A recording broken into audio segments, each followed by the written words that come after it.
কিরে জনাই কেলটু, কি মাছ পেলি রে? কাতলা পেয়েছি দাদু, কেজি 3 তো হবেই। আমি একেবারে পাকা শোল পেয়েছি দাদু, নেবে নাকি? না না না না, বাড়িতে জামাই এসেছে, ইলিশ কিনবো, ইলিশ।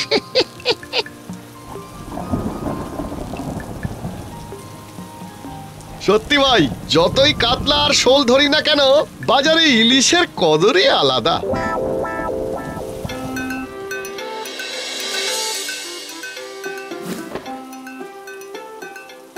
দেখো গিন্নি, দেখো কত মাছ পেয়েছি, কই, চেং, পুঁটি, আর সবচেয়ে বড় হচ্ছে এই কাতলা।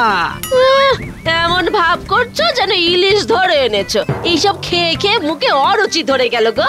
বলি ওই স্বাদ বদলের জন্য আজ একটু ইলিশ খেলে হয় না? হ্যাঁ তা হয় বটে, কথাটা মন্দ বলনি কিন্তু গিন্নি। হ্যাঁ, এই মাঝে মধ্যে ইলিশ খেতে ইচ্ছে তো আমারও হয়, কিন্তু ট্যাঁকে তেমন রেস তো কোথায় বলো যে ইলিশ কিনবো। বলি কি, এই দুজনেরই যখন একই রকম মন হয়েছে, একবার ওই খুচরোর ভাঁড়টা ভেঙে দেখবে নাকি? হ্যাঁ, কত জমেছে। ওই ভাঁড়ের টাকা ইলিশের লেয়াজের দামও উঠবে না গো। হ্যাঁ নাও ধরো, এটা দোকানে জমা রেখে একটা বড় দেখি ইলিশ নিয়ে এসো, বুঝলে?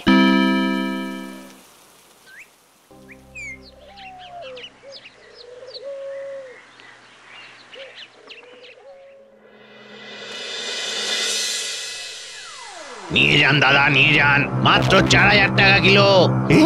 বলো কি দাদা, এবার কি তবে জমি বাড়ি বন্ধক রেখে ইলিশ খেতে হবে? হ্যাঁ ঠিক বলেছো ভাই, ইলিশের যেন আকাশ ছোঁয়া দাম। বলি একটু কম করা যায় না বাবা? হ্যাঁ, জামাই এত স্বাদ করে ইলিশ খেতে চেয়েছে। বেশ তো 10 টাকা কম দিও না। মাত্র 10? দেখি দেখি দেখি, সাইড দেখি। এই বুলেট দাদা বাবু এসছে, এই সরে যান, সরে দাঁড়ান, সব সরে যান। কত করে দিচ্ছিস ইলিশ? আগে 5000 টাকা কিলো, তবে আপনাকে 4000-এ দিয়ে দেবো। ঠিক আছে, সব করে দিয়ে দে তো। এই দাঁড়াও ভাই, দাঁড়াও দাঁড়াও, আমার একটা ইলিশ চাই, গিন্নি অনেক স্বাদ করে খেতে চেয়েছে গো। 4000 টাকা কিলো ইলিশ। জানি তো, তাই তো বউয়ের গয়না বন্ধক দিয়ে টাকা নিয়ে এসেছি গো। দেরি করে ফেলেছিস জনাই, সব আমি কিনে নিয়েছি। আমাদের মতো মানুষের ভাগ্যে ইলিশ খাওয়া লেখা নেই জনাই। চলো বাড়ি যাই। কিন্তু আমার গিন্নি যে আশা করে বসে আছে হরি দাদু, বাড়ি ফিরে মুখ দেখাবো কি করে বলো দেখি? একদিন ইলিশ খাবে বলে নিজের গয়না শুদ্ধ গলা থেকে খুলে দিল বউটা। আমার জামাইয়ের কাছেও আমার মান সম্মান আর থাকবে না, বুঝলি না? ইলিশের এই আকাশ ছোঁয়া দামের বিরুদ্ধে আর কেউ লড়াই করুক চাই না করুক, এই জনাই করবে বলে দিলাম। কি করবি তুই? এঁদো ডোবায় ইলিশ চাষ করব। বলে কি, এঁদো ডোবায় ইলিশ চাষ? মাথাটা একেবারে গেল নাকি?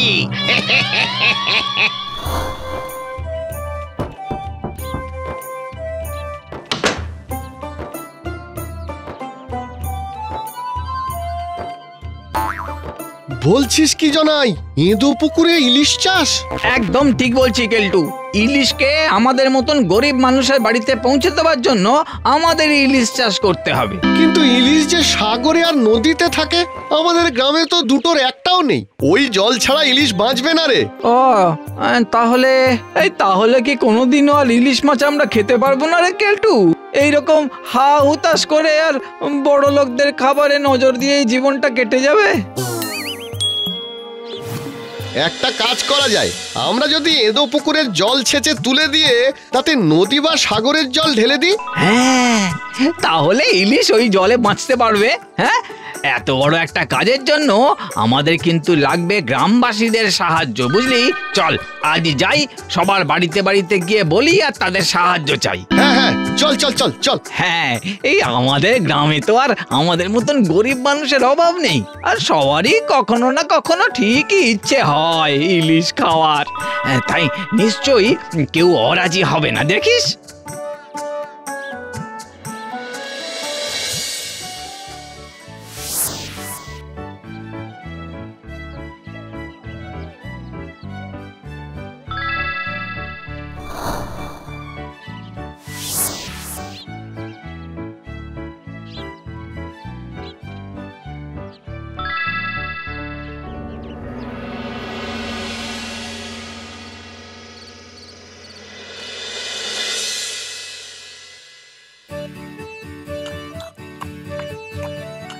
আচ্ছা কি পাগলামো শুরু করলে বলো তো দেখি। পাগলামো নয় গিন্নি, পাগলামো নয়, একে বলে বিপ্লব। ইলিশ শুধু বড় লোকেরা কেন খাবে? হ্যাঁ, আমাদের মতন গরিবেরা কি দোষ করেছে শুনি? তাহলে এদো পুকুরে ইলিশ চাষ এটা হয়? একদিনে হবে না, কিন্তু একদিন ঠিক হবে। কথায় বলে না, চেষ্টার অসাধ্য কিচ্ছু নেই।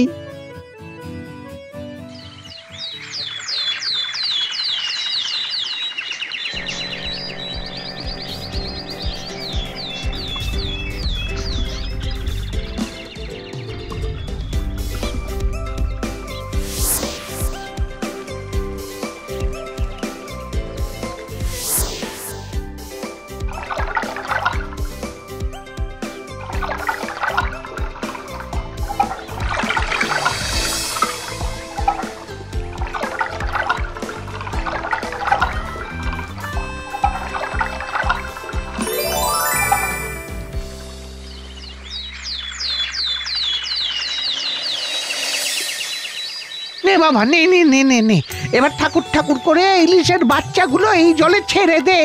এই ঠাকুর আমাদের ফেরাবে না বলো হরি কাকা? হ্যাঁ, সফল আমরা হবই না। গ্রামের এত মানুষের আশীর্বাদ আর পরিশ্রম, সে কি আর বিফলে যাবে?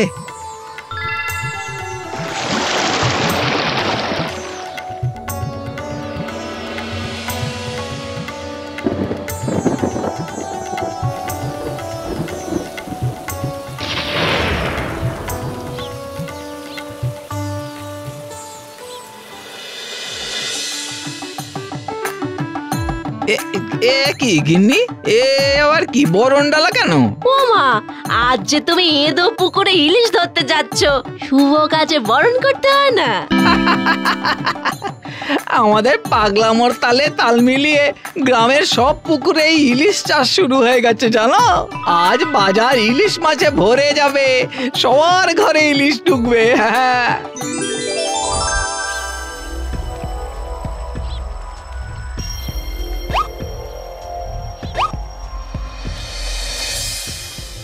আমরা আমরা পেরেছি ভাই কেলটু, আমরা পেরেছি। এদো পুকুরে ইলিশ চাষ করে আমরা দেখিয়ে দিয়েছি। নিয়ে যান দাদা দিদিরা, মাত্র 200 টাকা কিলো। এই ইলিশ নেবে, ইলিশ চলে আসবে, ইলিশ আসুন আসুন।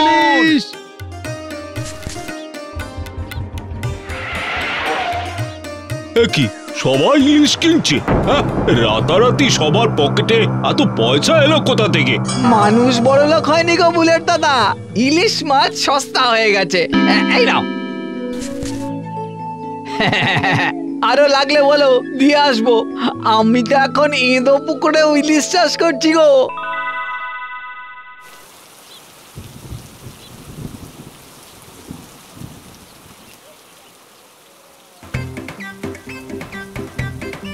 কিরে জনাই, কেলটু, ইলিশ পেলি? পেয়েছি গো দাদু, সে প্রায় কেজি 3 তো হবেই। দাদু, আজকে একটা গোটা ইলিশ বাড়িতে নিয়ে যাও, বুঝলে?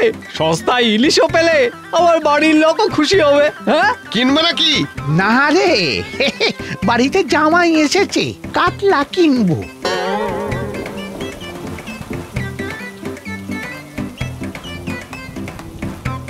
সত্যি ভাই, যতই ইলিশ ধরি না কেন, বাজারে এখন কাতলার কদরই আলাদা।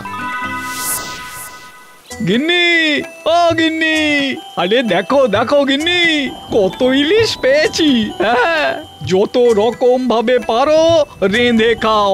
ইলিশের ঝোল, সর্ষে ইলিশ, ইলিশ ভাপা, যেমন ইচ্ছে আর যত ইচ্ছে। এমন ভাব করছো যেন কাতলা ধরে এনেছো। এই ইলিশ খেয়ে খেয়ে মুখে অরুচি ধরে গেছে। বলি স্বাদ বদলের জন্য আজ একটু কাতলা খেলে হয় না? তা হয় বটে, কিন্তু গ্রামে তো আর কেউ কাতলার চাষ করে না, তাই বাজারে কাতলার অনেক দাম গিন্নি।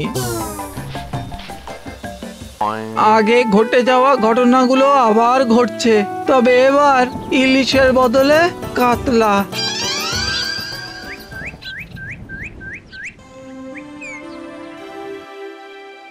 নিয়ে যান দাদা, নিয়ে যান, নিয়ে যান। কাতলা মাত্র 4000 টাকা কিলো। নিয়ে যান, কাতলা নিয়ে যান মাত্র 4000 টাকায়। বলো কি দাদা, এবার কি তবে জমি বাড়ি বন্ধক রেখে কাতলা খেতে হবে? তা কত করে দিচ্ছিস কাতলা? আগে 5000 টাকা কিলো, তবে আপনাকে 4000-এ দিয়ে দেবো। ঠিক আছে, আর সব করে দিয়ে দে তো। এই দাঁড়াও দাঁড়াও দাঁড়াও দাঁড়াও ভাই দাঁড়াও, আমার একটা কাতলা চাই। না পেলে এবার কিন্তু ইলিশ মাছ তুলে ওই এঁদো পুকুরে কাতলা চাষ শুরু করতে হবে আমাকে। আবার দরকার নেই আমার সব মাছ। দিয়ে দে ওকে একটা কাতলা দিয়ে দে তো। যাই করে নাও, শান্তি নেই। মানুষ আসলে বোঝেই না, বুঝলেন, যে কোনটা তার চাই। যেটা সহজে পাওয়া যাবে সেটা তার কাছে মূল্যহীন, আর যেটাই নাগালের বাইরে সেইটে না পেলেই যেন সবার জীবন একেবারে ব্যর্থ। হায় রে মূর্খের দল।